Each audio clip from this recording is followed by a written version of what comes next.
Vietnamese dishes tend to be way too complicated. This is the bánh xèo recipe that minimizes all the small stuff. Simple, yet still pretty good. By the way, bánh means anything made from starch or flour, and xèo describes the sizzling sound when the batter hits the hot pan. First thing first, I'll make the batter. In the pot goes 150 grams, 6 ounces of rice flour. You might be looking at the scale now, which shows 300. I tried it and it turned out to be way too much. 50 grams, 2 ounces of cornstarch goes in next. I'll put in half a teaspoon of dried turmeric powder for color, but you can use yellow food coloring, it's gonna be just fine. A teaspoon of sugar and half a teaspoon of salt. Next, I'm gonna add 350 milliliters, 12 fluid ounces of water, which might not be enough. If the batter is too thick, you can always add more later. You cannot subtract. Technically you can, but it's gonna be painful. Mix, and dump it in the fridge. Time for the fillings. I'm chopping some shallots. These are really small here in Vietnam. In a pan on medium heat goes 1 tablespoon of any neutral oil. Half the amount of shallots in. When they turn a bit brown, throw 100 grams, 4 ounces of shrimp in and cook it really quickly. I want to eat shrimp, not rubber. Just a little salt and pepper and out the heat it goes. Still in that pan, I add some more oil, the remaining shallots. Stir. In goes 400 grams, 14 ounces of ground pork, 1 teaspoon of salt, 1 teaspoon of sugar, and some pepper. Cook this until most of the water evaporates.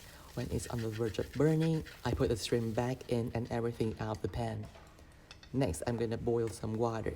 In goes 300 grams of bean sprouts, totally optional. You can also leave this raw. After 5 minutes in a calm hot water bath, I'll take it out. Let's prepare some veggies. I'm heading to the field nearby to pick some lá lốt. You can skip it. I personally don't like these things either. I'm picking this for my parents. Look at this beauty. Next, I went to my aunt's garden to pick some herbs that look like basil. You can use any herbs in these bánh xèos. Let your creativity run wild. I'm back, trying to wash the dirt out. This lettuce looks kinda cool. Wash, and wash. Who needs a veggie spinner? I don't.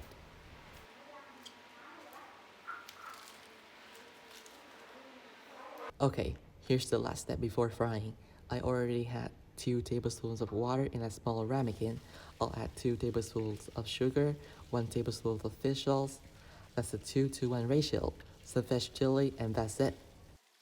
Now I'll take my pot out of the fridge, cutting some green onions. To fry this, I'm gonna go with a super traditional tool called the Teflon pan. Just kidding. Seeing I suck at cooking, I prefer this to the wok.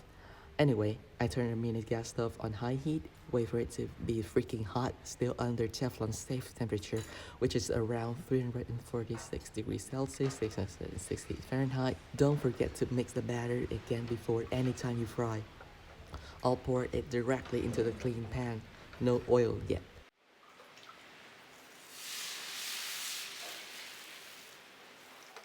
Then I'll quickly pour out any remaining batter.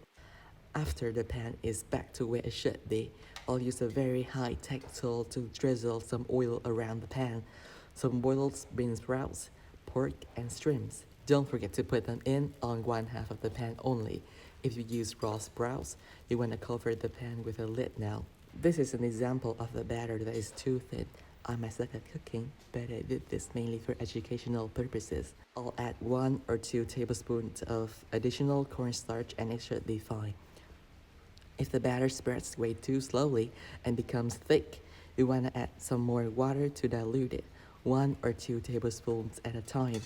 Back to the frying bánh xèo, I'll cook it until it smells like something is about to burn. Then flip the other half onto it, and off the heat it goes. Don't forget some acidity for your sauce. Eat it when it's still hot. That's the point of preparing everything in advance. You can put each bánh xèo separately in different places to prevent them from sticking to each other. I'm too lazy to do that. Wrap it in lettuce with any herbs you like, dip it in the sauce, and goodbye.